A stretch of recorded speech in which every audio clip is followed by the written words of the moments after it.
It'd be like a Coke, Pepsi, Brio, you know. But as a father, Good Monday morning, everybody. Welcome to another episode of the Maple Minute, your daily dose of Canadian basketball content. I'm stuck in traffic. I slept in today like a meathead. Was up watching football or celebrating the Team Canada bronze, whatever you want to call it. I was up late, slept in. So I'm down here stuck in traffic, and I just want to take some time to talk about a bit of a pandemic that's going on in Canadian basketball and Canadian high school basketball, with all of our top dogs just heading down to the States. It's heartbreaking, to be honest, seeing all of like the best players, not all the best players, but most of the top dogs heading down to the States. Seeing Spencer Aarons go to Sunrise Christian, Fosa to the OTE. We got Tristan Beckford going down to Hillcrest, Kamai Samuels down to Hamilton Heights, down with Kevin Dukovic there. And like, there's nothing wrong with these programs. Like, there's programs are rich history, like unbelievable programs, and they develop players. But it's just like, what does that say about our development and what we're doing here in Canada? Like, why is everyone just, like, excuse my French, but just fucking off to the States, man? Like, we can't promote guys enough to get coaches to have a look at them while they're home in Canada, where they can stay close to their parents or stay at least in their province and succeed and get exposure and then get seen by Division I coaches or youth sport coaches or whatever level they choose to pursue or get recruited at. It just blows my mind. I was like, the States is the only option now, and it's like seeing everybody go. Hayden Johns down to Porcombe. That one that starts with a P. I can't even pronounce it. Like, we lost Will Riley last year. Like, Michael Tyne was down there for a while. Joe Van Milicevic has been down at Dream City Christian. We lost the Dunkley twins to Dream City Christian. And they're getting looked after. They're down there with Tony McIntyre. That's a good Canadian boy, so it's like a Canadian coach, so it's good. And it's like it's good that they're down there getting coached by former CIA bounce coach and Orangeville Prep coach Tony McIntyre. So, but it's just like that they have to go down there to get recruited. It seems it's like no one can make it out of Canada anymore. Like, everyone's just kind of jumping ship, giving up on the stay and play kind of mentality. But you do look at examples like a guy like Jamal Murray, stayed and played the whole time in Canada from his grade. Like, his whole career was in Canada, except for when he went to Kentucky. So it's possible. You got to be very, very special. Obviously, Jamal Murray's a crazy, almost a one-off example. But there's also Ignas Brazdeikis, played his whole career in Canada, drafted by the Knicks, played with the Magic, played at Orangeville Prep, just took down Team USA with Lithuania. O'Shea Brissett had a little stint at Findlay Prep and then came back home, got recruited to Syracuse, a couple years at Syracuse, drafted, played for the Raptors, played for the Pacers, great career with the Pacers so far, and then now he's on the Celtics after free agency. Guys have stayed and played, and with the CBL, I'm always a big advocate of this, like staying and playing in youth sports if you can, and getting that CBL nod. Like Simon Hildebrand, he's like prime example, Royal Crown guy, and then Winnipeg first overall draft pick, rookie of the year. Like, just he's gonna have a crazy pro career, and he's got it kickstarted with all this footage and the accolades that he's won. So I'm just a little bit of a 10-minute rant here for whoever wants to listen, but it's gonna be like, I just can't believe how many kids are going down to the States.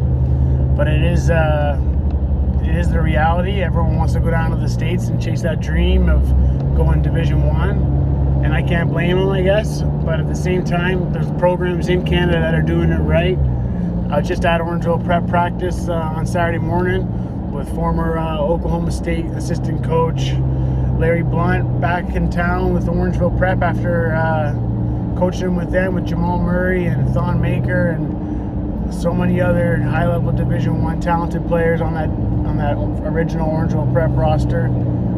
He's back now. They got teams like Fort Erie that has like one of the best recruiting classes in 2024. They have like 5 guys in the top 10. Like it's ridiculous how loaded they are. Fort Erie, Steve Houston's team has a bunch of 2025s that are solid as hell too. It's just like there's good teams. Royal Crown, Mike DeGorgio, he runs a great program there. Coach Mike. There's other good programs too. There's just slipping my mind right now. CTA West, North Star Prep, Dynasty, RNS. Like these programs are trying to do it here in Canada, and they're doing a great job of it. And I just think that like we have a real diluted population with a lot of prep schools in Canada, which kind of hurt it for a little bit. Like we had, when I was growing up, there was only a handful of prep schools, and it was the NPSSA, I think, National Prep Class, NPSSA, and it was like Rita, Phase 1, it's like the Rock Academy is out of Pickering, a couple other schools in it, and then like it was real exclusive, super exclusive. And then when I was coaching at Orangeville at the Institute Prep, it was also very exclusive. There was the NPA, there was the OSBA, and both leagues were very, very competitive. NPA was on a national scale. OSBA had a lot of at the time they had a lot of better prospects, just bigger guys. More NBA guys came out of the OSBA when I was coaching there. We had 2 in the year that I was there. I think the NPA's had NBA guys as well, but that's neither here nor there. It's just like it's gotten from 2 major leagues and a handful of preps, like a couple dozen, to now like Toronto has probably 2 dozen prep schools or prep schools. I've seen non-scholastic prep schools. I've seen all kinds of prep programs. I'm not sure what it is, but it's just gotten so watered down in Canada. That's also made it seem like, yeah, maybe they got to go to the States, because it's just like this is a drop-in program up here in Canada. Like it's a watered down scene. So anyone and their cousin could start a prep school. Like I could call up somebody right now and we could start a prep school. So it's just like you got to really look at who's coaching you, what kind of opportunities you're going to have. Are you going to be seen on a national scale? Are you going to be seen on an international scale? What are your coaches doing to help you get recruitment? What are you doing for yourself to help get recruited? There's a lot of things up in the air. It's just a rant about like how upset I am that we can't keep our top dogs here in Canada, and that everyone wants to go to the States. Like the grass is greener down there, and I've always been an advocate for the grass is greener where you water it. And if you're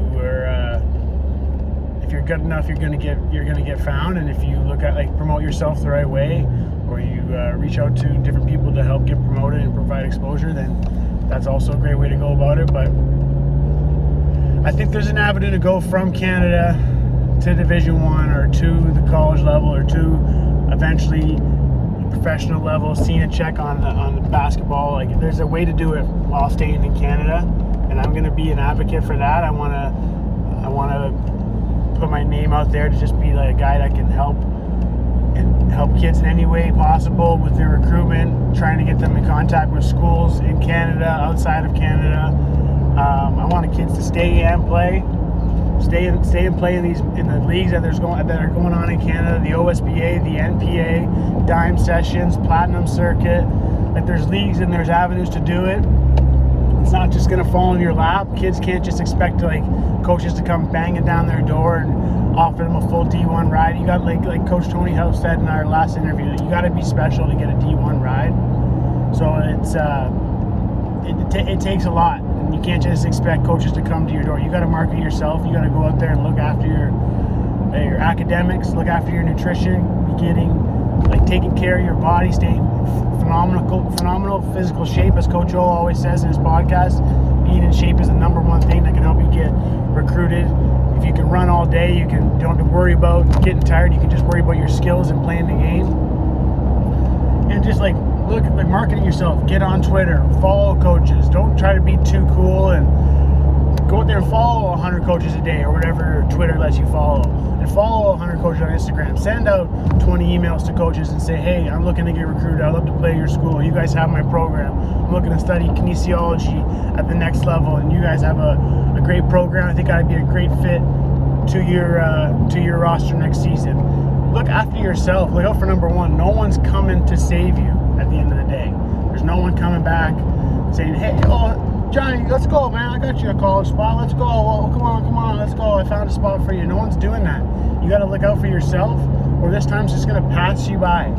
High school goes by within a blink of an eye. Prep school goes by very, very fast. You got to be working on your game. You got to be working with trainers. You got to be working on your game by yourself. You got to be doing the extra work. You got to be paying attention to the details, and you got to market yourself out there and try to get recruited and look after your own recruitment. Don't expect anyone to come in, even your coaches. Don't expect your coaches to come and do all your recruiting for you, because they got 12 other kids to worry about as well, and they got winning to worry about, and you should worry about number one and getting your recruitment looked after, so you don't have to fuck off to the States and leave your home and not visit your parents and miss Christmas and no Thanksgiving and no Easter, and I'm just playing. But yeah, that's my little rant for the morning. I'm gonna post this up on YouTube, maybe get a couple clips out of it, but that's a Maple Minute rant. Stay and play in Canada. I'll help you get recruited if you need help with your recruitment. I'll provide you exposure as much as I can. I got a team full of guys ready to write about players' evaluations from across Canada. I got guys in Montreal. I got guys in Winnipeg, Saskatchewan, BC. We're really working here at the Maple Minute. So if you need help with your recruitment, or you need anything at all, just let us know, and try and help top talent stay and play in Canada. So recruit Canada. Have a great week. Talk to you.